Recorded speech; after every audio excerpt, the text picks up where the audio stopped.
Yeah, getting down to Florida the flight was fine. The fucking airport, Newark Airport, has turned into the biggest piece of shit that I've ever flown in and out of. No, like it didn't used to be this bad, but it was terrible. So I get there and I have all the passes and stuff that you need. I got the TSA pre-check, I got the clear, I got the global gateway.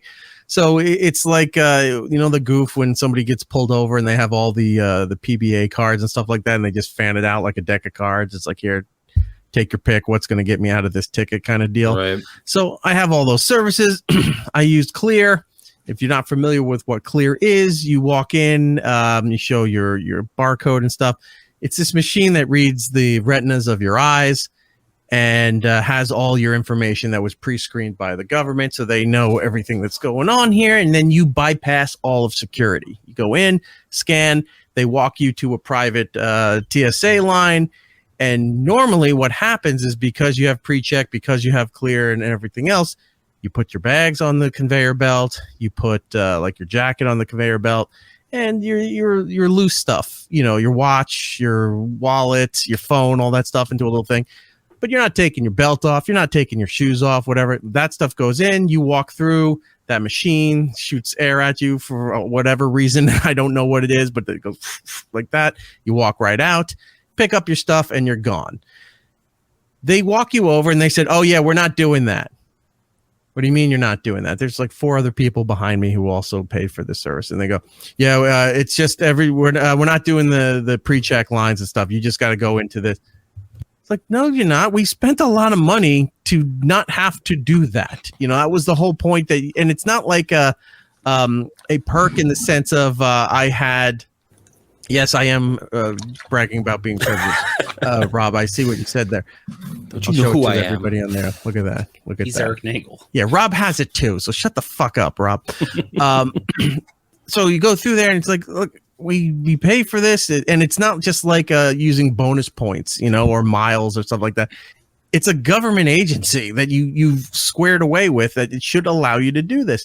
The TSA didn't give a fuck. They made you take everything out. I have 2 laptops for work, for different stuff, and all this. Like, my whole carry-on bag is just wires and electronics and shit for work. So I'm having to I got to put my iPad, I got to put the laptop in a separate thing, I got to put the other laptop in a separate thing. Then they're checking my bag. Why do you have all these wires here? It's like, because they go to the computers. One's a microphone. Why do you have this ticking clock here that's counting down from 100? Because like I'm cosplaying as Flavor Flav later. Don't mind your business.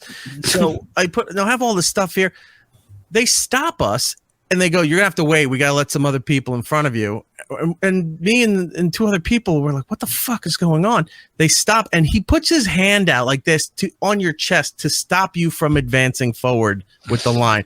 It's like, don't fucking touch me. And I'm not gonna push the guy. I'm not stupid, but like, the nerve, just go stop, and then you put your hand on somebody's chest.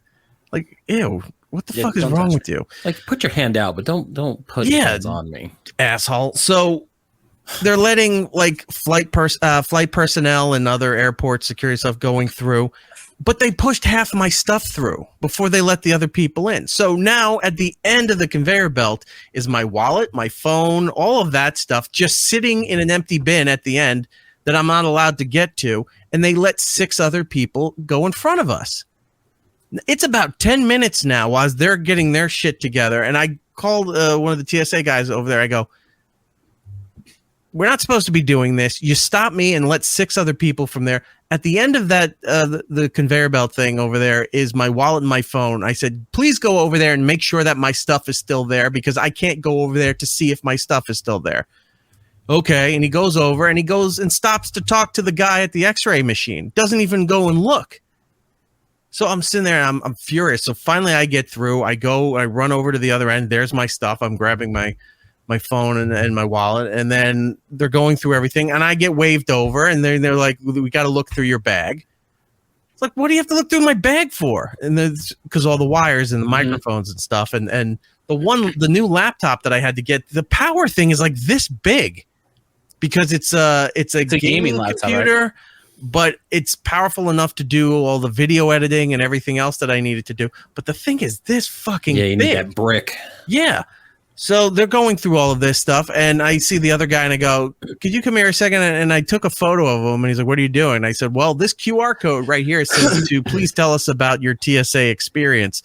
And I go, and you violated everything else that we paid for and were cleared for because you didn't want to do it. And then I asked you to check on my stuff that you prevented me from checking and separated me from my identification and my phone. So I just wanted to have a photo to go with the report. So they were not happy with that. So I get all my stuff and I'm filling that out as I go to the gate and I send that off. And then I contact Clear. Clear contacts me in like 15 minutes. And, I through DM, they get a phone number. I explain what happened to them. So Clear filed a report against them because they're not allowed to do that. And then Clear extended my subscription with them for like several more months. The airport people are the worst. Like if they have like any chance to just be like, we're not doing this, they're just not going to do it. Yeah. So also had a problem coming back, which I'll get into in a second. But the TSA in Orlando, which Orlando is mobbed all the time because of the amount of people coming in and out of there, to the Clear, scanned everything. The guy pulled back the ropes like I'm getting VIP service, brought me over to the TSA line that I was supposed to be in, dropped my stuff. I went from checking my bag in to the Clear to the shuttles to go to the gates, 5 minutes. That's how it's supposed to work when you're paying all the money for all of that stuff. So Orlando Airport, fucking fantastic. Flying back, 2 hours into the flight, got on the flight about 4 o'clock. It takes off 4:45. We're about ready. We're about half an hour away from landing in Newark. And they said, due to storms, there was a bunch of storms that were happening. We had to fly out, I guess, over the ocean and stuff for like an hour until they gave us permission to land. And then about half an hour into that, they said Newark was grounded. So they were taking us to DC. So we went to Dulles International Airport. They brought us to a gate and we had to sit there for 2 hours because the flight was grounded while we waited to go back up to Newark. They refuel, they do whatever. Finally, we get in the air. We're going back to Newark. We go to land. Walking out of the gate, there are, and I'm not exaggerating, thousands of people in all those gateways because all those people's flights who were trying to leave couldn't leave. And all these flights that were delayed coming in are now coming in. So you have all these people in the airport who were trying to leave and all these people coming in. There's no room. There's no room to move around there. So you're fighting through crowds just to get to the baggage claim. It took forever to get down there. And there's several hundred people down there because they have 10 carousels for all these flights. You look at the big board. There's your flight. There's your number. There's the carousel. Okay. And you go waiting there.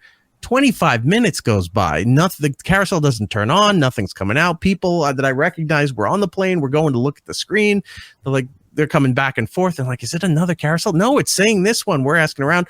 Finally, somebody gets word from somebody there. Oh, yeah, your stuff. We were at Carousel 3. Your stuff's over at 8, all the way on the other side. So word's spreading. So everyone's running over there to find their stuff. Stuff's not even on the carousel. It's another flight's luggage there. Somebody finds our stuff in the corner over there, just stacked haphazardly. They just took it off there and dumped it over there.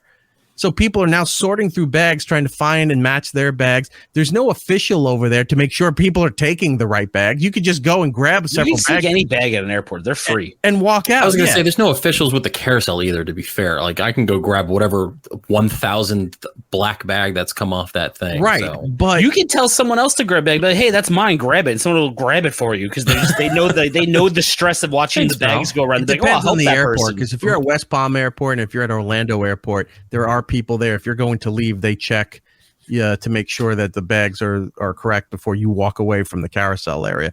I bought at Newark. That's not the case.